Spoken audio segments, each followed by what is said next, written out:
अध्याय 6 मानव होने का गौरव। जैसे ही फेलिक्स ने अपने ड्रीम में ग्राउंड ड्रॉप लगाया, अचानक एक केन आर्टिस्ट ने सिंगिंग साउंड ने अपने इलेक्ट्रॉनिक्स पर हमला कर दिया। हाँ, डिंग डोंग, मेरे लिए मेरा प्यार लंबा और मोटा हो रहा है। फेलिक्स बुरी तरह डाक कर जाग गया। उसे समझ नहीं आया कि यह आवाज कहां से आई है। हे, तुम्हें सच में पता चला था कि तुम चैन से सोए हो मेरे प्यारे फेलिक्स। फिर से सोचो, क्योंकि जब तक मेरे चित्र अलग करने में पूरा सहयोग नहीं मिला, तुम एक पल भी सो पाओगे। यह मुझे यकीन है, इस पर मेरा विश्वास करो। असना, जो पूरे दिन मृत होने का ड्रामा कर रही थी, मन ही मन बुरी तरह की हंसी। फेलिक्स इस विडेल की गवाही को पूरी तरह से भूल गया था, या शायद उसने सोचा था कि अगर उसने उसे मना कर दिया तो वह खो जाएगा। बूढ़ी औरतें, तुम यही मान रही हो क्योंकि तुम युद्ध करना चाहती हो तो युद्ध ही करोगी। देखो कौन हारता है आदमी। वह थकावट से लाल आंख से चिल्लाया। फिर उसने उसे गालियां और अपमान देना शुरू कर दिया, क्योंकि उसे लगा कि वह अपने मन की बात पढ़ सकती है। फिर भी उसके एक वाक्य ने उसे मंदी की गहराई में गिरा दिया। मेरे प्रिय फेलिक्स, मैं ये नियंत्रित कर सकता हूं कि मैं फेसबुक पर विचार विमर्श करना चाहता हूं या नहीं, इसलिए मुझे व्यंग्य करने की कोशिशें असल में काम नहीं आने वाली हैं। फिर उन्होंने धीरे से हंसी और बोली, तुम्हें अपना खेल बेहतर करना चाहिए, बाकी सब मशाले बनाने में मजा नहीं आएगा। फेलिक्स का दावा है कि वह एक मनोरोगी से निवृत्त हो रहा है, एक दुर्जय मनोरोगी जो 20 मिलियन वर्षों से कैद में था। यदि वह शोषण करने के लिए किसी निर्धनता की खोज नहीं करती है, तो उसे हमेशा के लिए अपनी भूख को पालने के लिए धमकाया जाएगा। जल्द ही उसे समझ आ गया कि यह चुड़ैल सबसे ज्यादा चाहती है। उसे हमेशा के लिए कारखाने में बंद कर दिया गया था, और जब उसे अंततः रिहा कर दिया गया तो उसने फिर से अपने शरीर को बंद कर दिया। सच्चाई से कहूं तो अगर वह पागल औरत नहीं है तो उसे बुरा समझो। फिर भी किसी भी तरह से यह स्वीकार नहीं करना चाहता था कि शायद वह जो अब है, वह केवल लाखों वर्षों तक बंद रहने के कारण ही बनी हुई है। यह अवधि परिचय के लिए अकल्पनीय है, जो अपने आसपास कोई व्यक्ति या सोशल मीडिया के बिना 1 साल तक अकेले नहीं रह सकता। दुर्भाग्य से मनुष्य को किसी भी पुस्तक का अनुमान लगाने के लिए किसी अन्य व्यक्ति के रूप में जन्म दिया गया है। आसन को समझ आया कि फेलिक्स क्या करने की योजना बना रहा था, क्योंकि उसने उसका दिमाग पढ़ लिया था। मेरे प्यारे फेलिक्स, तो यह अच्छा विचार है। हाँ, मुझे लगा कि तुम इससे भी बेहतर कर सकते हो, उसने मजाक करते हुए कहा। जब तुम्हें कुछ समझ नहीं आया तो तुमने अपनी जान का इस्तेमाल करके मुझे धमकाने का फैसला किया। तो क्या हुआ अगर तुम आत्महत्या कर लो, मैं तब भी आजाद रहूंगी। मत भूलो कि मैंने अपनी आत्मा के साथ काम किया था ताकि मैं मिट जाऊं, इसलिए मुझे फिर से ऐसा करने में कोई समस्या नहीं है। फेलिक्स, जो अभी भी अपने विचारों को पढ़े जाने की आदत नहीं डाल पाया था, उसे एहसास हुआ कि वह पकड़ा गया है और उसने थोड़ी ऊपर उठाते हुए उत्तर दिया, लेकिन आप एक बात बताना भूल गए कि जब आपने मेरे शरीर को नियंत्रित करने की कोशिश की तो मैंने स्वेच्छा से अपनी आत्मा को विस्फोटित कर दिया ताकि मैं आपकी दया के अधीन न रहूं। इसलिए हाँ, अगर मैं आपका गुलाम बनने जा रहा हूं तो मुझे खुद को मारने में कोई समस्या नहीं है। असना जानती थी कि वह सही था, क्योंकि इस आदमी को आजादी के लिए मौत स्वीकार करने में कोई समस्या नहीं थी। फेलिक्स, क्या तुम्हें नहीं लगता कि हम दोनों एक जैसे हैं? तुम नहीं चाहते कि तुम्हारी इच्छा पर नियंत्रण किया जाए और मैं नहीं चाहती कि मेरी स्वतंत्रता पर रोक लगाई जाए। क्या तुम नहीं समझ सकते कि मैं क्या कहना चाह रही हूँ? मैं बस आजाद होना चाहती हूँ। क्या ये बहुत ज्यादा मांगना है? और मैंने कब कहा कि मैं तुम्हें गुलाम बनाना चाहता हूँ? मैंने पहले ही 3 बार कहा है कि मैं हमारे बीच सहयोग चाहता हूँ। तुम मुझे आजाद कराने में मदद करोगी और मैं तुम्हारी घटिया रक्त प्रणाली में तुम्हारी मदद करूंगा। जब उसने अपनी बात खत्म की तो कमरे में सन्नाटा छा गया। उसे लगा कि उसने बहुत कुछ कह दिया है। अब सब कुछ फेलिक्स पर था। थोड़ी देर बाद उसने अपनी लाल आंखें बंद कर ली और आराम से बिस्तर पर लेट गया। पहले मुझे इस बारे में सोचने दो। जैसे ही असना राहत की सांस लेना चाहती थी, उसने उसे जारी रखते हुए सुना, लेकिन पहले मुझे आपकी तरफ से कुछ सद्भावना देखने की जरूरत है। इसलिए मेरा सुझाव है कि आप मेरे बटहोल से उस मानसिक पीड़ा के लिए माफी मांगे जो आपने मुझे दी। लेटेस्ट नॉवेल्स के लिए नोवेल BNCOM देखें। फेलिक्स ने दुष्टता से मुस्कुराते हुए कहा कि वह आखिरी बार उसे शर्मिंदा करना चाहता था ताकि वह उसके किए का बदला ले सके। दुख की बात है कि वह एक महत्वपूर्ण बात भूल गया। असना में बिल्कुल भी शर्म या गरिमा नहीं थी, बिल्कुल उसकी तरह।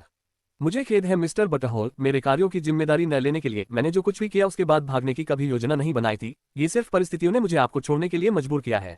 उसने कोमल आंखों और मीठी दैवीय आवाज के साथ कहा, लेकिन अब जब मैं यहाँ हूँ तो मैं हमेशा आपकी देखभाल करूंगी, चिंता न करें। उसकी गलत माफी सुनने के बाद फेलिक्स के माथे पर तुरंत काली रेखाएं उभर आईं। भाड़ में जाओ, बस इसे भूल जाओ, मुझे चैन से सोने दो।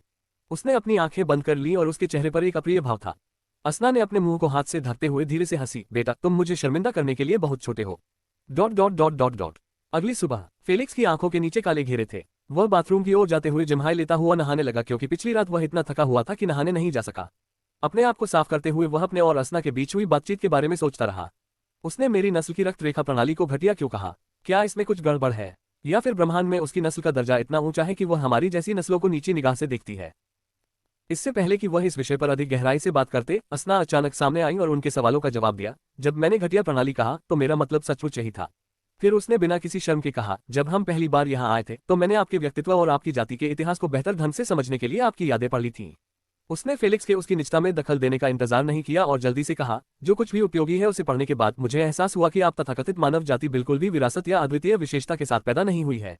यहाँ तक कि जिस आकाशगंगा में आप लोग रहते हैं वह भी उन अरबों आम आकाशगंगाओं में से एक है जिनमें कोई विशेष ऊर्जा नहीं है। उन्होंने अपनी बात स्पष्ट की। जबकि अन्य जातियों जैसे कि कल्पित बोने के पास जादू उनकी विरासत के रूप में है, उनकी उपजाति के आधार पर एक तत्व के प्रति उनकी सर्वोच्च आत्मीयता उनकी अनूठी विशेषता है। और अंत में उनकी आकाशगंगा में मन की विशेष ऊर्जा है, और इससे एक उत्तम साधना प्रणाली निर्मित हुई, या उनके मामले में इसे जादुई प्रणाली कहा जा सकता है। वह अचानक तिरस्कार में बोली, तुम लोग कमजोर पैदा हुए थे, तुम्हारे पास कोई ऐसा विशेष गुण नहीं था जो तुम्हें दूसरी जातियों से अलग करता हो, और तुम्हारी आकाशगंगा में तुम्हारी साधना में सहायता करने के लिए कोई ऊर्जा नहीं थी। तो तुमने वही किया जो तुम हमेशा करते हो, प्रजनन करो और तिलचिट्टों की तरह अनुकूलन करो, जब तक कि अंततः तुम लोग अपने पड़ोसी आकाशगंगा के जानवरों की रक्त रेखाओं को तत्वों के प्रति अपनी कम आत्मीयता के साथ मिलाकर एक अधूरी रक्त रेखा प्रणाली बनाने में कामयाब नहीं हो गए। इस घटिया रक्त वंश प्रणाली का निर्माण करना जो सीमाओं और कमजोरियों से भरी है, क्योंकि यह कभी आपकी नहीं थी। उसने अपनी शर्मिंदगी को एक आखिरी अहंकारी उपहास के साथ समाप्त किया। केवल जब ब्रह्मांड आपको कुछ देता है तो आप गर्व से इसकी चरम क्षमता का उपयोग कर सकते हैं। फेलिक्स चुपचाप वहीं खड़ा रहा और उसकी बातें सुनता रहा, जिसमें वह उसकी जाति और उसके मानव पूर्वजों के प्रयासों को शर्मसार कर रही थी, मानो यह उसके लिए महज एक मजाक था। फिर उसने अपने दांत पीसते हुए और अपनी हथेली में कीले चुभोते हुए कर्कश आवाज में उसे उत्तर दिया, अपना गंदा मुंह बंद करो। तुम्हें इस तरह से हमें नीची नजर से देखने का कोई अधिकार नहीं है। तुम्हारा दिमाग यह नहीं समझ सकता कि हम इंसानों को कितना खून खराबा सहना पड़ा है। उन्होंने गुस्से में शॉवर के शीशे पर मुक्का मारते हुए कहा, हमारी आकाशगंगा पर लगातार शून्य जीव और जानवर आक्रमण करने की कोशिश कर रहे थे और हमारे पास केवल दिमाग और बुद्धि ही थी। हमने उनसे बार बार लड़ाई की और हम बिना किसी प्रतिरोध के मक्खियों की तरह हारते और मरते रहे। हमने बस खुद को बचाए रखा और जैसा कि आपने कहा, हमने अपने नुकसान की भरपाई के लिए कॉकरोचों की तरह प्रकाश की गति से प्रजनन किया। साल बीत गए और हम धीरे धीरे अपने आप को ढालते गए। हमने उनसे वह सीखा जो हम सीख सकते थे और हमने उनसे वह लिया जो हमें चाहिए था, और हमारा अंतिम परिणाम ये घटिया रक्ततंत्र था जिसे आप तुच्छ समझते हैं। चिल्लाने से उसकी आवाज भर्रा गई, लेकिन उसने खुद को भड़कने से नहीं रोका। हमने इसका इस्तेमाल उन्हें पीछे हटाने के लिए किया, लेकिन ये पर्याप्त नहीं था क्योंकि यह अभी भी अपनी निर्माण प्रक्रिया में था। इसलिए अरबों मनुष्य मरते रहे और खुद को बलिदान करते रहे। फिर भी हमने इसे नहीं छोड़ा। हम इसे बेहतर बनाते रहे और उन रक्त रेखाओं पर शोध करते रहे जो जानवरों के पास भी नहीं थी। हमने उनकी प्रणाली को लूटा नहीं, हमने इसे लिया और एक और प्रणाली बनाई जो केवल हम मनुष्यों के लिए अद्वितीय थी। ब्रह्मांड ने हमें हमारा मार्ग नहीं दिखाया, इसलिए हमने इसे अकेले ही बनाया। आपने कहा कि हम मनुष्यों में कोई ऐसा अनोखा गुण नहीं है जो हमें दूसरों से अलग करता हो। आप गलत थे। हमारे पास ब्रह्मांड में सबसे बेहतरीन गुण है। उसने अपनी छाती ठोकी और कहा, हम थकते नहीं, हम लड़खड़ाते नहीं, और हम विपत्ति के सामने हार नहीं मानते। हम अरबों बार गिर सकते हैं, लेकिन हम हमेशा पहले से ज्यादा मजबूत होकर उठते हैं। यह मानव जाति है, यह मेरी जाति है और मुझे इसका हिस्सा होने पर गर्व है। उसने शावर का नल बंद कर दिया और शांत भाव से होंठ सिकुड़ते हुए कहा, दूसरी ओर तुम श्रेष्ठ जातियों का हिस्सा हो। ब्रह्मांड ने तुम्हें वह सब कुछ खिलाया जिसकी तुम्हें जरूरत थी, तुम्हें वह सब कुछ दिया जो तुम चाहते हो। फिर भी तुम दूसरों द्वारा लाखों वर्षों तक कैद और सीलबंद रखे गए। वह शांत हो गया और बिना कपड़ों के ही बाथरूम से बाहर निकल गया। उसे अपने हाथों से टपकते खून की परवाह नहीं थी। तो मैं तुमसे फिर पूछता हूँ, तुम्हारी हिम्मत कैसे हुई हम पर नजर डालने की? उसने ठंडे स्वर में पूछा। जिस दिन फेलिक्स ने असना पर गुस्सा किया था उसे 3 दिन बीत चुके थे। तब से फेलिक्स ने उसे पूरी तरह से नजरअंदाज कर दिया। उसने न तो उसकी माफी का जवाब दिया और न ही बाथरूम में जो कुछ हुआ उसके बारे में बताने की जहमत उठाई। वह हर दिन सीढ़ियां चढ़कर अपनी सहनशक्ति को प्रशिक्षित करते रहे और जिम में घंटों बिताकर अपने शरीर की मांसपेशियों को मजबूत करते रहे। अंत में द्वीप पर होटल और अन्य सुविधाओं की जांच करते हुए अपनी आगामी योजना को पूर्ण करने के लिए अपनी नोटबुक में अपनी रुचि की बातें नोट की। ... पहाड़ी के ऊपर फेलिक्स एक स्टूल पर बैठा हुआ था और ध्यान से ऊपर से होटल का चित्र बना रहा था, लेकिन फिर से असना के रोने से उसका ध्यान भंग हो गया। फेलिक्स, कृपया मुझे अनदेखा करना बंद करो। मैंने जो कहा उसके लिए मैं सचमुच माफी चाहता हूँ। मुझे यह एहसास नहीं था कि जीवित रहने के लिए मनुष्यों को कितना बड़ा प्रयास करना पड़ता है। मैंने कभी भी आप जैसी जातियों के साथ बातचीत नहीं की जो ब्रह्मांड द्वारा समर्थित नहीं है, क्योंकि मैंने अपना पूरा जीवन अपनी जाति के प्राणियों और हमारे जैसी ही ताकत रखने वाले अन्य लोगों के सामने समर्पित कर दिया। इसलिए जब मैंने आपकी जाति का विश्लेषण किया तो मेरी दृष्टि टेढ़ी हो गई। अब जब मुझे पता चल गया है कि आपकी नस्ल की रक्त रेखा प्रणाली पसीने और खून से बनी है तो मैं इसका बहुत सम्मान करता हूँ, और मैं इसे बेहतर बनाने में आपकी सहायता भी कर सकता हूँ, जिससे असीम संभावनाएं खुल जाएंगी। फेलिक्स अंतिम भाग सुनने के बाद बहरे होने का नाटक नहीं कर सका। उसकी धड़कनें थोड़ी तेज हो गई क्योंकि उसे पता था कि वह उसकी यादों को पढ़ती है, जिसका मतलब था कि उसे इस बारे में पूरी जानकारी थी कि इंसान कैसे एकीकृत होते हैं। इसलिए जब उसने कहा कि उसके पास इसे सुधारने के तरीके हैं तो उसे बहुत अच्छा लगा।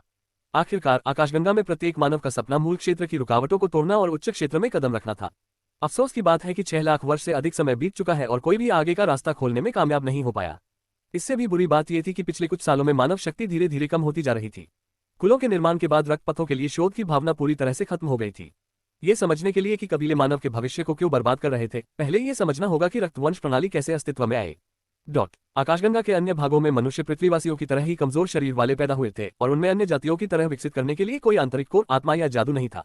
उनमें केवल एक चीज थी, तत्वों के प्रति कमजोर लगाव, जो हर जाति के पास मूल रूप से होता है। अतः पशु जाति और शून्य प्राणियों से युद्ध के दबाव के कारण उनके मन में अपने पूर्वजों से प्राप्त पशुवंश को उनके तत्वों के प्रति उनकी कमजोर आत्मीयता के साथ मिलाने का विचार आया। पहले प्रयास में मानव शरीर में विस्फोट हो गया, क्योंकि वे मूल जन्मजात रक्तवंश को दूसरे से प्रतिस्थापित करने के दबाव को नहीं झेल पाए, विशेषकर यदि शरीर के तत्वों का संबंध पशु के तत्वों से भिन्न था।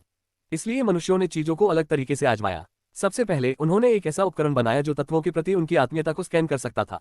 दूसरे, उन्होंने पहले 100% के बजाय केवल 1% जानवर के रक्त को एकीकृत करने का प्रयास किया। यह प्रक्रिया बहुत दर्दनाक थी और कई लोग इसे संभाल न पाने के कारण मर गए। लेकिन जो लोग इससे बच गए, उनके शरीर में 1% अन्य प्रजातियों का रक्त मौजूद रहा। उन्होंने इस प्रक्रिया को जागृति नाम दिया। सफलतापूर्वक जागृति के बाद व्यक्ति आधिकारिक रूप से जानवर के रक्त को शुद्ध करने की अपनी यात्रा शुरू करता है। इस क्षेत्र को शुद्धिकरण के 3 चरण या संक्षेप में शुद्धिकरण क्षेत्र कहा जा रहा था। इसमें 99% एकीकरण तक पहुंचने के लिए अपने रक्तवंश को शुद्ध करना शामिल है। पहले चरण को कम शुद्धता कहा जाता था और इसे प्राप्त करने के लिए व्यक्ति को 30% एकीकरण तक पहुंचने की आवश्यकता थी। दूसरे चरण को अधिक शुद्धता कहा जाता था और इसके लिए 60% की आवश्यकता थी। अंतिम चरण को मूल शुद्धता कहा जाता था, जिसका अर्थ था कि रक्तरेखा लगभग जानवर के समान शुद्धता तक पहुंच गई थी।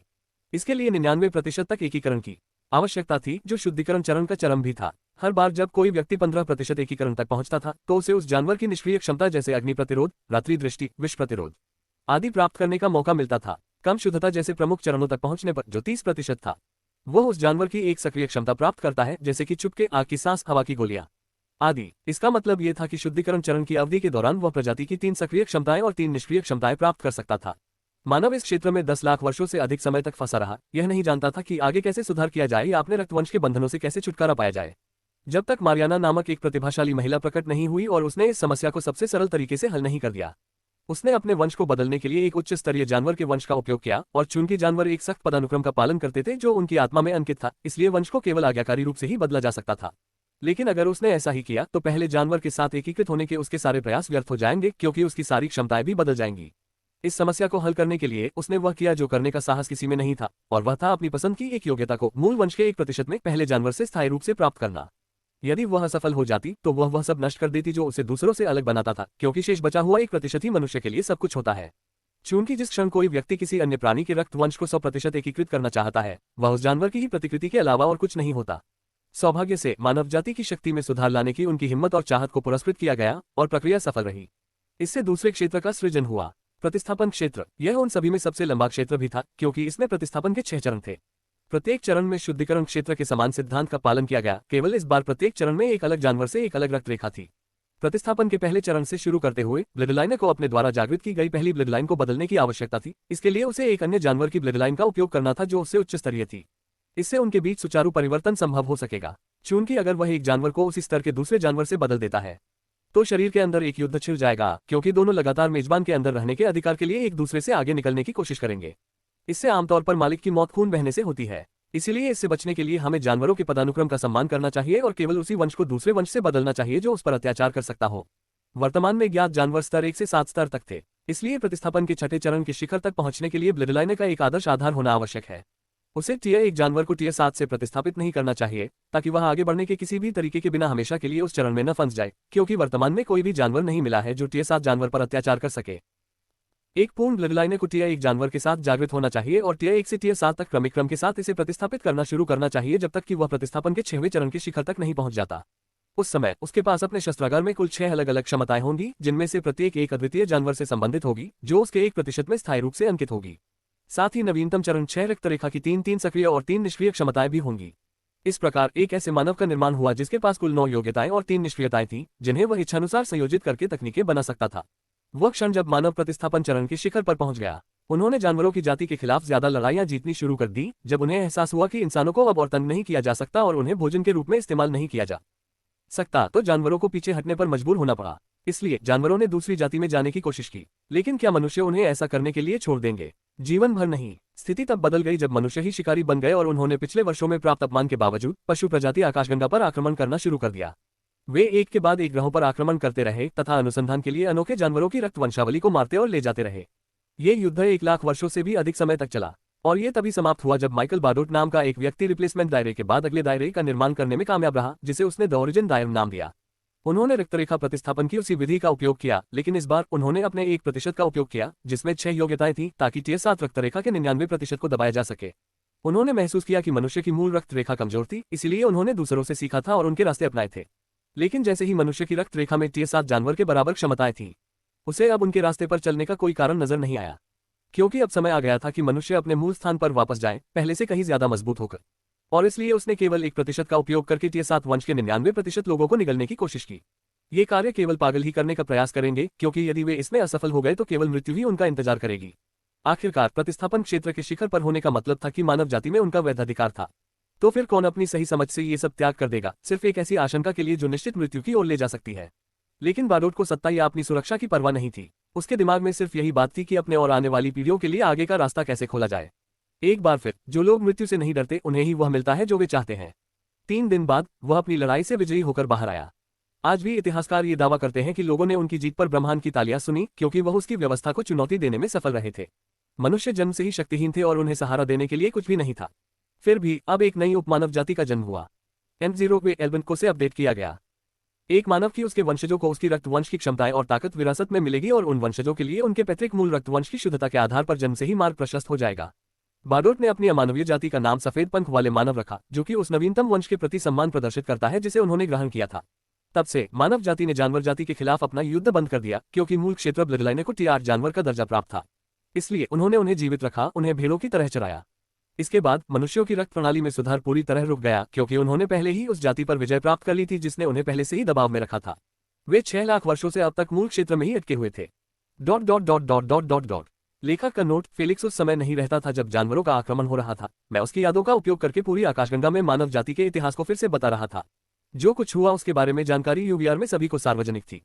पढ़ना जारी रखें और सब कुछ स्पष्ट हो जाएगा। अध्याय 10, दादाजी का आगमन। फोन रखने के बाद फेलिक्स ने रूम सर्विस को आदेश दिया कि वह अपना खाना लेकर आए।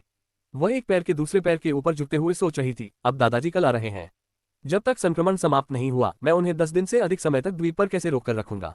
जब सीलबंद की बात आती है तो तुम एक्सपर्ट हो। आइलैंड पर मेरे दादाजी को कैसे सीलबंद किया जाए, इस पर कुछ विचार साझा करना चाहोगे? उसने अचानक आसन से पूछा। उन्हें केवल यही जवाब मिला कि असना ने अपनी मध्यमा उंगली को हवा में घुमाया और गिला करते हुए कहा, तुम आराम से जाओ और मुझे अपने दोस्तों से मत लाओ। फेलिक्स ने समुद्री डाकू की गोली मार दी, क्योंकि उसे पता चला कि उसके दादा अपने सेवानिवृत्त शराबी दोस्तों से दूर नहीं रह सकते। इसलिए वह फेलिक्स की खैरियत देखने के बाद तुरंत वहां से चला जाएगा। इससे फेलिक्स के पास 3 विकल्प बचे और उनमें से कोई भी अच्छा नहीं था। सबसे पहले वह उसे जबरदस्ती कमरे में बंद कर दिया था, लेकिन ये काम नहीं किया क्योंकि उसके दादा के बजाय नौकर फेलिक्स को सुनेंगे। सेकंड, फेलिक्स उसे कोमा में डाल सकता था, लेकिन द्वीप का कचरा अस्पताल एक ही समय में कोमा में पड़े 2 मरीजों को नाश्ता में सक्षम नहीं था।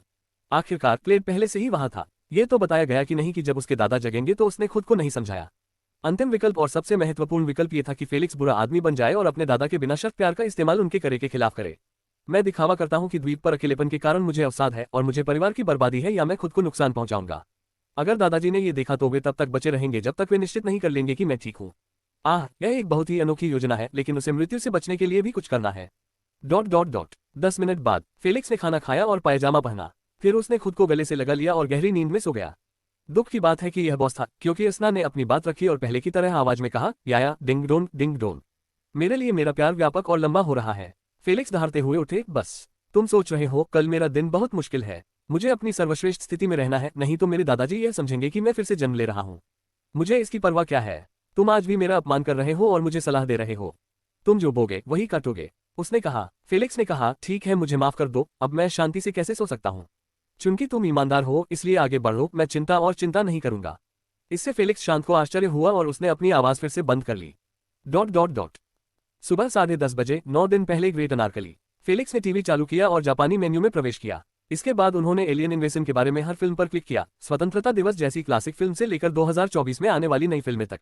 उसकी योजना थी कि जब तक संगीतकार न आ जाए वह हर दिन एक एलियन आक्रमण वाली फिल्म देखेगा, ताकि उनके दादाजी के निबंध में यह बात दर्ज हो जाए कि एलियन आक्रमण से कोई बड़ी बात नहीं है। इस तरह का एक मिश्रण कुछ कम हो जाएगा, जिससे उसका रक्तचाप बढ़ जाएगा और उसे अचानक गंभीर दिल का दौरा पड़ सकता है। वह नहीं जानता था कि यह काम करना या नहीं करना था, लेकिन प्रयास करना सार्थक था। उनमें से एक मूवी प्लेलिस्ट बनाने के बाद उन्होंने टीवी बंद कर दिया और इंटरनेट फिल्में करने के लिए अपना फोन खोला और वर्तमान समाचार देखा। उसे बिल्कुल भी नहीं पता था कि बाहरी दुनिया में क्या हो रहा है। देखो और देखो, मध्य पूर्व संकट 2024 के दौरान एक नई चरम सीमा पर पहुंच गया था, क्योंकि सऊदी अरब और ईरान के बीच युद्ध पहले ही सशस्त्र सैनिकों के उपयोग के बिंदु पर पहुंच गया था। दोनों के बीच शास्त्रीय युद्ध समाप्त हो गया था। दोनों देशों के बीच परमाणु युद्ध कचरे के कारण विश्व भर में नागरिक युद्ध की वर्तमान स्थिति के बारे में प्रत्येक अद्यतन जानकारी पर नजर रखी गई थी। ईरान के पास ये हथियार थे और सऊदी अरब का समर्थन कर रहा अमेरिका भी जवाबी कार्रवाई में इसका इस्तेमाल करना नहीं चाहता। 9 दिन बाद अलेक्जेंडर साम्राज्य के आगमन के दौरान आपका युद्ध एक मजाक में बदल जाएगा। इसलिए जब तक यह है तब तक आनंद लें, क्योंकि पूरी ग्रह पर लड़ाई के लिए एक नया युद्ध क्षेत्र आने वाला है। इसके बाद उन्होंने मनोरंजन मंच की ओर रुख किया, जो काफी व्यस्त था, और जब उन्हें याद आया कि मनोरंजन मंच पूरी तरह से क्लासिकने वाला है, तो वे हंसी से लुटपुट हो गए। यूनिवर्सल वर्चुअल रियलिटी यूवीआर के हॉलीवुड, बॉलीवुड, एनिमेशन और गेम स्टूडियो पर कुछ न कुछ बंद हो गया। जो कुछ भी कोई चाहता था या चाहा था वह 100% यथार्थता के साथ वहां मौजूद था। सबसे महान फाइटिंग प्लेटफॉर्म का उल्लेख नहीं किया जाना चाहिए, जिसे कई दिग्गजों ने निर्देशित किया था, द सुप्रीमेसी गेम्स। जब आप फिल्म को जी सकते हैं तो उसे कौन देखेगा? कौन रोल प्लेइंग गेम खेलना चाहता है जब आप एक कोटा मशीन दुनिया में खुद हो सकते हैं? अंत में ऐसे कौन से खेल या मार्शल आर्ट प्रतियोगिताएं हैं जो खिलाड़ियों की सुरक्षा के लिए चुनौतीपूर्ण और जोखिम भरी हैं, जबकि सुपरसी खेलों ने उनके बारे में कुछ भी नहीं सोचा है? अगर आप खेलों में मर भी जाते हैं तो किसी को कोई फर्क नहीं पड़ता, क्योंकि यह पुराने जमाने का हिस्सा था। जो भी कुछ देख रहा था उसने जल्दी ही उसे फोन कर दिया और अपना फोन बंद कर दिया। फिर उसने स्पोर्ट्स ज्वेलरी और सूट से बाहर की ओर जिम की ओर चल दिया। बाद फेलिक्स पेंसिल के सामने शांत भाव से खड़े होकर अपने दादाजी के स्वागत के लिए बिजनेस सूट को ठीक किया जा रहा था। आखिरकार भले ही होटल लोगों की नजरों में एक खोया हुआ मामला हो, फेलिक्स को अभी भी ये दिखाना था कि वह अपने दादा से मिलने पर इस परियोजना के पुनरुद्धार को गंभीरता से ले रहा है, अन्यथा वो कभी भी इसका अंत नहीं सुन पाता। कुछ देर तक उसकी सुंदरता की प्रशंसा करने के बाद वह स्वीट से बाहर निकल गया और जैक को आदेश दिया, मुझे हवाई अड्डे तक ले चलो, मेरे दादाजी जल्द ही वहां उतरने वाले हैं। महान रॉबर्ट मैक्सवेल द्वीप पर आ रहे हैं, इस यात्रा के साथ एक भोज भी होना चाहिए, जैक ने प्रशंसा के साथ कहा और जल्दी से उनका पीछा किया। लिफ्ट से बाहर निकलने के बाद जैक ने अचानक पूछा, क्या मुझे आपकी अनुमति है कि मैं नौकरों से शाम के लिए एक तैयार करवा दूं? जैसा आप चाहें वैसा करें, बस ध्यान रखें कि इसमें शराब न मिलाएं, आप मेरे दादाजी की हालत जानते हैं। युवा स्वामी, आपको चिंता करने की कोई बात नहीं है, मैं स्वयं भोज की देखरेख करूंगा। ठीक है, गाड़ी में चढ़ो और गाड़ी चलाओ, उसे उतरने में ज्यादा समय नहीं लगेगा। आधे घंटे तक गाड़ी चलाने के बाद वे एक पुराने हवाई अड्डे पर पहुंचे जो जंग और काई से ढका हुआ था, जिससे ऐसा लग रहा था कि यह एक परित्यक्त इमारत है जो स्वयं ही ढहने वाली है। यदि प्रवेश द्वार के पास बैठा सुरक्षा गार्ड न होता, जो एक बेघर व्यक्ति जैसा प्रतीत होता था, तो पूरा दृश्य और भी अधिक उजाड़ और भयावह दिखता। कुछ मिनट बाद फेलिक्स और जैक हाथ में बियर की कैन लिए गार्ड के बगल में बैठे थे। वे अपने दादा के आने से पहले समय बिताने के लिए बातें कर रहे थे और ताश खेल रहे थे। दोपहर 2:15 बजे पूरे हवाई अड्डे पर एक निजी जेट के उतरने की गगनभेदी आवाज गूंज उठी। गार्ड, जैक और फेलिक्स शोर निवारक हेडसेट पहनकर जेट के पास पहुंचे। जैसे ही वे जेट के पास पहुंचे, जेट का दरवाजा धीरे धीरे खुला, उसके बाद सीढ़ियां नीचे उतरती गईं और वे जमीन पर आ गए। दरवाजे के सामने काला सूट, सफेद शर्ट और नीली टाई पहने एक बूढ़ा आदमी अपने हाथ पीठ के पीछे करके सख्ती से खड़ा था।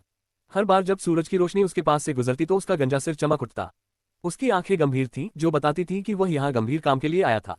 दुर्भाग्यवश वह छवि तब खराब हो गई जब उन्होंने देखा कि उनके हाथ में एक लंबी मोटी बेल्ट मुक्केबाजी के दस्ताने की तरह लपेटी हुई थी। फेलिक्स, जो खुशी से दौड़कर अपने बूढ़े पिता को गले लगाने ही वाला था, तुरंत रुक गया, क्योंकि उसकी नजर उसी बेल्ट पर पड़ी थी जिसका इस्तेमाल बचपन में उसे अनुशासित करने के लिए किया जाता था। इसलिए वह अपने माथे पर ठंडे पसीने के साथ पीछे हट गया और आगे बढ़ने की हिम्मत नहीं जुटा पाया। अपने माता पिता की मृत्यु के बाद अपने दादा के घर में रहने के दिनों की यादें उसके दिमाग में भर गईं, जिन्हें वह कभी नहीं मिटा सका। वह अपने मन में अपने दादा की आवाज सुन सकता था, तुम्हारी हिम्मत कैसे हुई अपनी चचेरी बहन ओलिविया के अंडरवियर चुराने की, जब वह नहा रही थी? तुमने उसे नीचे कुछ भी न पहनकर घूमने पर मजबूर किया। उसके माता पिता मुझसे शिकायत करने आए थे कि वह पूरे दिन रोती रही। फिर बेल्ट से मार खाने के दर्द से उसकी आवाज रोटी और चिल्लाती हुई आई, मुझे माफ कर दो, प्लीज रुक जाओ, मैं ऐसा फिर कभी नहीं कहूंगा। आवा। उस समय उनकी आयु 12 वर्ष थी। फेलिक्स ने उन यादों को अपने दिमाग के सबसे गहरे हिस्सों में से निकाला और फिर से सील कर दिया। सच में पता चला कि उसका युवा एक कमी का शिकार था, जिससे उसकी मौत हो गई थी। यह अध्याय नवंबर ALBean.co/m द्वारा अद्यतन किया गया है। फिर भी तुम एक कमी हो, असना ने धीरे से कहा। फेलिक्स ने उसे अपने दादा के साथ अनपेक्षित और कठोर मुस्कान के साथ दिखाया। दादाजी, आपकी बहुत याद आए खूबसूरत आइलैंड स्काईपल आइलैंड में आपका स्वागत है, जो दुनिया का सबसे खूबसूरत आइलैंड है। दुर्भाग्य से उनका दावा अधिक विश्वसनीय लगता है यदि उनकी पीठ के पीछे का हवाई अड्डा न होता, जहां हवा के कारण जंग लगी धातु जैसी तेज आवाजें आ रही होती।